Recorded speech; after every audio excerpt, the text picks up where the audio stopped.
guys, we're going to go ahead and get started. We're starting. That's it. So if I can have you guys turn off your ringers for the time being while we do this. Hi, my name is Laura Rabin.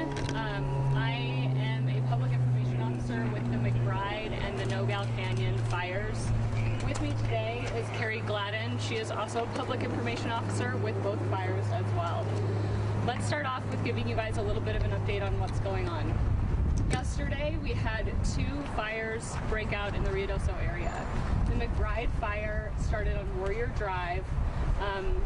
The fire is currently 4,132 acres, 0% contained. The cause right now is unknown and it is under investigation.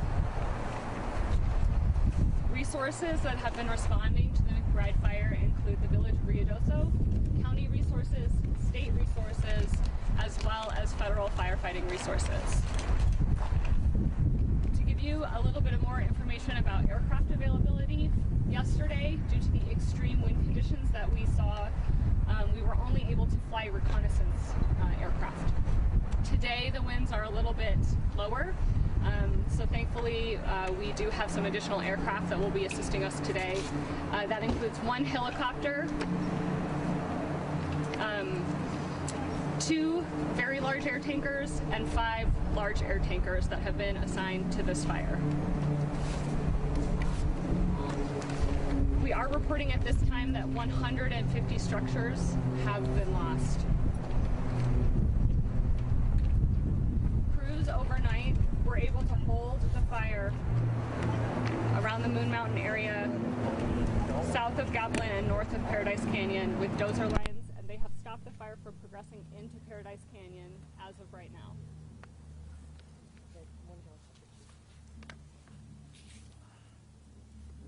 There are numerous areas under evacuation.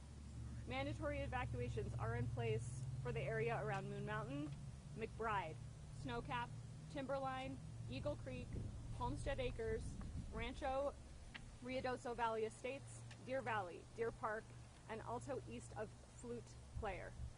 If you live in those areas, please evacuate to the Ruidoso Community Center. More evacuations are still pending and may continue today. So Ruidoso Convention Center for evacuations. Sorry, the Ruidoso Convention Center. Carrie, did you want to add anything? We're having a lot of people who are reaching out to the community, wondering how they can help, how they can volunteer and donate. We are in the process right now of figuring out where those needs are greatest, and so we will be throughout the day putting that information out on how people can help best with the community. So our Facebook page, Village of Ruidoso, and that'll be the best way to have people find out what we need here in the community. Today, fire crews are focusing primarily on point protection around homes and structures. They're also scouting lines to figure out the best possibility of where we can construct fire line and tie fire line in together to try to get around this fire. Temperatures today are going to be about 54 degrees, so cooler than they were yesterday. Yesterday we saw winds between 50 and 90 miles an hour. We had trees coming down in town, roofs blowing off houses. This is definitely a wind-fueled fire at this time. While we're not going to see those quite intense winds today, we will still see winds gusting between 20 and 30 miles per hour today. So a little bit of a reprieve, but still quite windy. The other thing worth noting is that our relative humidity levels right now are hovering in the single digits, around 6%. That is extremely low humidity, and when you have low humidity, it tends to lead to more active fire behavior. Because of these conditions, we fully expect that today we will see active fire behavior as the day continues to warm up and as those relative humidity levels continue to drop.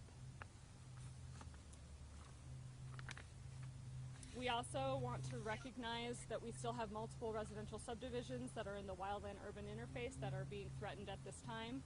We also have power lines and other infrastructure that are currently being threatened as well. To switch a little bit over to the Nogal Canyon fire, right now all of Nogal Canyon is also under an evacuation notice. Those people can go to the Ruidoso Convention Center as well, or the Carrizozo schools.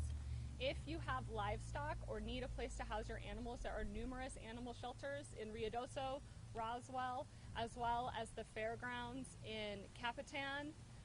The Chavez County Fairgrounds and the Otero County Fairgrounds are all accepting livestock if you are being evacuated. At this time, I will open it up to questions. One thing before we open it up to questions, yesterday we had issued a statement about water conservation that was due to the power outage that we were experiencing. Power has started to come back on throughout the village, so slowly P&M is getting it back up. We were able to restore power to our pump stations in the Alto area, which is where a majority of our water comes from. So that is good news, and we have those back online. All right, I will open it up to questions. Yes. When you're talking about 150 structures, is that mostly residential homes? So the 150 structures does include residential homes. It also includes what we would consider outbuildings, so that would be garages, barns, sheds. Yes. You've been getting reports of missing people. Do you have any idea how many folks are missing? So right now, what I can tell you is that we don't have any confirmed injuries or fatalities on this fire. Due to the evacuations and the very fast-moving evacuations, it is possible that people are still trying to get in touch with their loved ones, but again, we do not have any confirmation of any injuries or fatalities at this time. About how many people live in the evacuation areas? I don't have an exact number of people, but what I can tell you is that the northeastern quadrant of the city has been evacuated, and that does include numerous residential subdivisions. Do we know the other counties are helping with the fire? So right now, we are very fortunate that both local, county, state, and federal resources are working in conjunction with one another. We would also like to let everybody know that we do have a Type 1 incident management team arriving today. They will take command of this fire tomorrow morning at 6 a.m. Is that both fires or just McBride? They will take command of both fires. Okay. And where are they coming from? They are a Southwest Incident Management Team. There are resources that come from all over the Southwest, primarily Arizona and New Mexico. Yes. You said the cause of the fire is under investigation. Is that being investigated by the state fire marshal's office? It's being investigated by specific fire investigators that are specifically trained in that type of investigation. Is there a particular water source that you guys are pulling from right now? So we do have agreements with multiple municipal water sources, as well as local landowners who have volunteered to let us pull from their tanks. How many firefighters or agencies are involved in this? So right now we have about 250 personnel assigned to the fire. That crew coming from Arizona, is that the hot shot crew? It's an incident management team. Okay. So they will have crews, including hotshot crews, working underneath them. Just to reiterate, where is the direction of fire heading to at the moment? And So where the- are the winds at right now? So the fire is heading to the north-northeast portion. It's kind of blowing northeast. We see the fire kind of coming over. Is there going to be evacuations coming to the village, or is it kind of like stop there? So typically what you will see with fire behavior is that fire will move very quickly upslope and then tends to move slower downslope. Right now there are no evacuations for where we currently are right now. Can you tell us the concern at the moment for residents on this area that are closer on this side? Again, no, there are no evacuations right here at this time. Has there been a McBride burn up there recently at either fire location?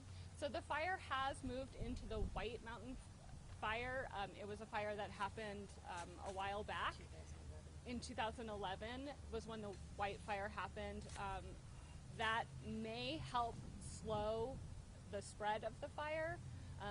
However, with the low humidity levels, it is moving quickly across the ground, even though there is no larger trees with a canopy per se. Is there a particular name for this bridge over here? That over there is Gavilan Ridge. All right. I see some firefighters up there. How many do you think are up there right now at the moment? I don't have any exact number on firefighters that are assigned to this area. We've broken this fire up into numerous groups. Firefighter resources are being assigned based on the need in each individual group. And which is the one with the number one need? So it would be this area here, and then I know that they're putting firefighters out in front of the fire to sort of scout and figure out, how are we going to tie in the fire line starting back and then moving around the fire. So like out by Eagle Ridge in the park. Yes. When will you be letting residents into Gavilan Canyon to check on their property? So right now it's still not safe to allow residents back in to check on their property. We do have a list of people that have notified us, and we will be calling them individually once we feel like it's safe to let people back in. Do we have an approximation on how many people have been evacuated at this point? We don't have exact numbers. Again, we can say that the northeastern quadrant of the city has been evacuated at this time. It's probably, they're thinking close to 4,000 that were affected with the evacuations. About how many are at the convention center? Right now, I think we have a low number at the convention center, and they're actually transitioning that to a warming center where you can come and people who have been displaced can come and pick up things that they might need there, and they are taking some donations at that point as well. So, All right, guys, thank you so much for coming. the media. Yeah. Okay, if you guys would like to turn off the cameras and set up, we could talk, come see us, and we can talk about an escort out to the fire line.